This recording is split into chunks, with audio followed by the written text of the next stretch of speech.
Ada 11 cara jitu mengusir rasa sedih dan galau dalam hati.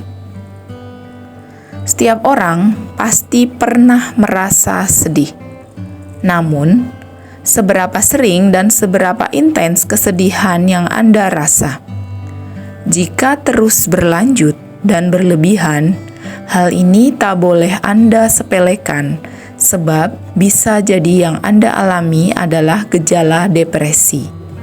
Apa bedanya?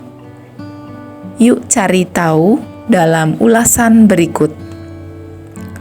Mengapa seseorang bisa merasa sedih?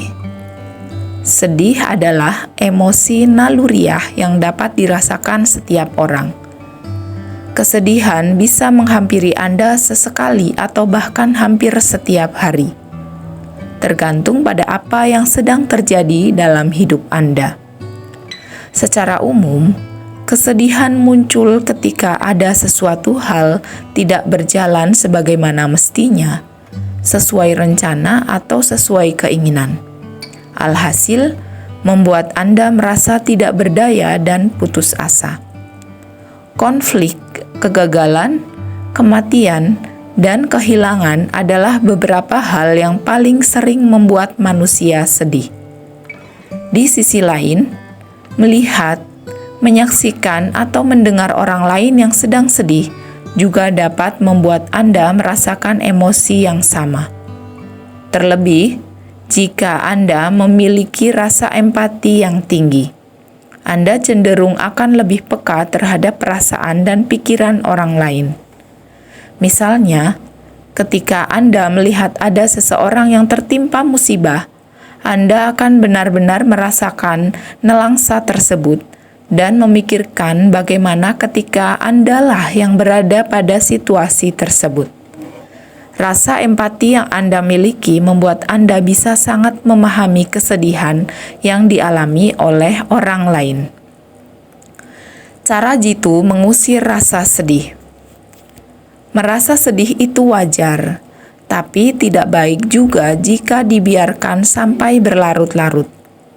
Berikut beberapa cara yang sehat untuk mengusir kesedihan agar tidak terlanjur sampai menggerogoti jiwa. Cara yang pertama, akui kalau Anda sedang bersedih. Kebanyakan dari kita sering memasang senyum palsu dan pura-pura tegar agar tidak terlihat cengeng di depan orang lain. Tidak sedikit pula yang terang-terangan menyangkal mereka sedang sedih karena tidak mau menjadi beban dan dikasihani oleh orang lain. Padahal, penyangkalan justru akan berbalik merugikan bagi kesehatan fisik dan mental Anda. Bayangkan semua kesedihan yang dipendam lama-lama menumpuk satu seperti bom waktu yang bisa kapan saja meledak. Tak hanya menghancurkan diri sendiri, tapi pada akhirnya juga menghancurkan orang lain di sekitar Anda.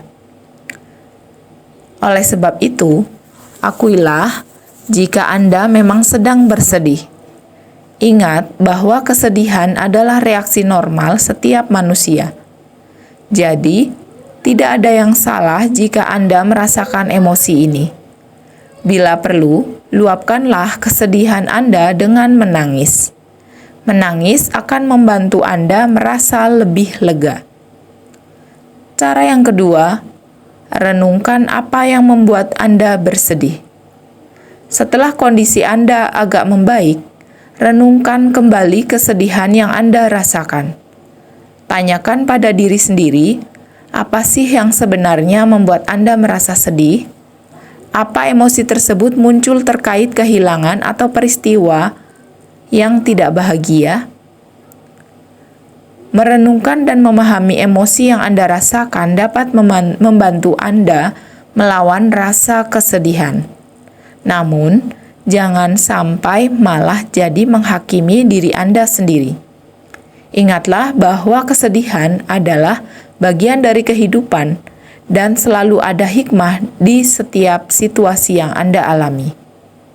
Cara yang ketiga, beri waktu. Penelitian menunjukkan bahwa kebanyakan orang dapat pulih dari kesedihan seiring berjalannya waktu. Lamanya waktu yang dibutuhkan jelas berbeda di setiap orang. Mungkin Anda memerlukan waktu seharian, seminggu, atau berbulan-bulan untuk bisa menerima kehilangan, kegagalan, rasa putus asa, dan lain sebagainya. Jadi, nikmati proses penyembuhan Anda. Cara yang keempat, dekatkan diri dengan Tuhan. Bila Anda termasuk orang yang religius, Anda bisa melakukan kegiatan spiritual seperti berdoa, meditasi, atau pergi ke tempat ibadah untuk mencari kedamaian diri. Mendekatkan diri dengan Tuhan juga menjadi cara efektif untuk menenangkan hati Anda yang sedang kelabu. Ingatlah selalu bahwa Tuhan sangat mencintai Anda, lebih daripada segala hal yang ada di bumi ini. Cara yang kelima, curhat ke orang yang dipercaya. Jangan biarkan Anda terus-terusan terperangkap dalam kesedihan. Tidak ada salahnya untuk beralih ke orang yang Anda percaya untuk mengurangi beban di hati, sekaligus mencari pencerahan atas masalah tersebut. Anda bisa berbagi keluh kesah kehidupan dengan orang tua, pasangan, atau sahabat terdekat. Orang-orang yang peduli dengan Anda akan berusaha sekuat tenaga untuk menghibur dan mengalihkan pikiran Anda dari kesedihan yang Anda alami. Jadi, jangan ragu untuk meminta bantuan ke orang-orang terdekat Anda. Yang keenam, jauhi hal-hal yang memicu sedih. Apabila Anda sadar ada beberapa benda atau tempat yang berpotensi membuat Anda sedih, sebaiknya hindari hal tersebut. Tidak mudah memang, namun Anda harus berusaha semaksimal mungkin agar Anda tidak berhadapan dengan hal-hal yang membuat Anda bersedih. Apabila Anda terus dihantui dengan berbagai hal yang memancing kesedihan, Anda tentu tidak akan pernah merasa lega. Kuncinya adalah satu, alihkan perhatian dan pikiran Anda pada hal lain. Sibukkan diri Anda sehingga Anda tidak memiliki kesempatan untuk memikirkan hal-hal yang membuat Anda bersedih. Yang ketujuh, coba kegiatan baru. Sedih boleh, tapi jangan lupa untuk tetap menyenangkan diri Anda sendiri. Cobalah untuk menyibukkan diri dengan berbagai kegiatan yang Anda sukai atau yang tidak bisa Anda lakukan sebelumnya. Ambil juga kesempatan ini untuk mencoba sesuatu yang baru yang bisa membuat Anda melupakan rasa sedih. Contohnya, Anda bisa pergi jalan-jalan. Dengan begitu, Anda bisa menyegarkan kembali perasaan dan pikiran yang selama ini carut-marut. Yang kedelapan, hindari menyakiti diri sendiri. Setiap orang memang punya caranya masing-masing untuk menghalau rasa sedih yang mereka alami. Apapun itu, lakukanlah hal-hal yang membuat Anda merasa senang dan nyaman. Namun, hindari menyibukkan diri Anda dengan mengkonsumsi alkohol, makan makanan yang tidak sehat, dan merokok terus-terusan. Berbagai hal tersebut tidak akan menyembuhkan kesedihan Anda. Sebaliknya, mereka hanya memberikan kesenangan sementara dan membuat situasi Anda semakin memburuk.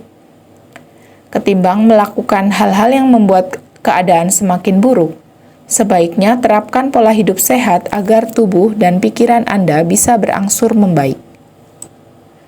Ya, pikiran dan tubuh saling berkaitan satu sama lain. Ketika Anda berada dalam kondisi fisik yang baik, maka Anda juga akan merasa lebih baik secara emosional. Nah, untuk meningkatkan kesehatan secara menyeluruh, pastikan kalau Anda cukup tidur, makan makanan yang bernutrisi tinggi, serta rajin berolahraga. Yang kesembilan, mulai menulis jurnal. Selain curhat ke orang-orang yang Anda percaya, Anda juga dapat mencurahkan semua isi hati Anda pada sebuah tulisan. Anda bisa membuat jurnal atau catatan mengenai hal positif apa saja yang berhasil Anda lakukan dan terima setiap hari. Bagi beberapa orang, menulis bisa menjadi terapi untuk mengolah emosi. Anda juga bisa membaca kembali tulisan Anda untuk memahami lebih baik tentang kesedihan yang Anda rasakan. Siapa tahu, kegalauan yang Anda rasakan bisa dikomersilkan. Misalnya, dijadikan inspirasi untuk membuat lirik lagu sendu atau puisi sedih. Yang ke-10, banyak bersyukur. Suatu hari nanti akan ada masanya Anda melihat masa lalu. Bukan untuk meratapinya, tapi justru untuk memahami bahwa semua yang Anda alami merupakan bagian dalam alur pengalaman hidup Anda. Bersyukurlah bahwa Anda pernah berada di masa sesedih hari lalu. Karena dengan begitu, Anda jadi tahu artinya sebuah rasa syukur. Selain itu, memahami kesedihan juga membuat kebahagiaan menjadi jauh lebih manis. Bukankah lebih baik merasakan sesuatu daripada tidak merasakan apa-apa sama sekali? Yang terakhir, tonton film sedih.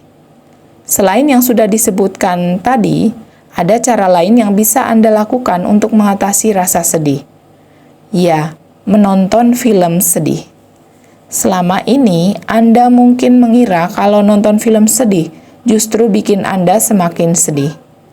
Bahkan mungkin teringat memori buruk yang dulu membuat Anda sedih.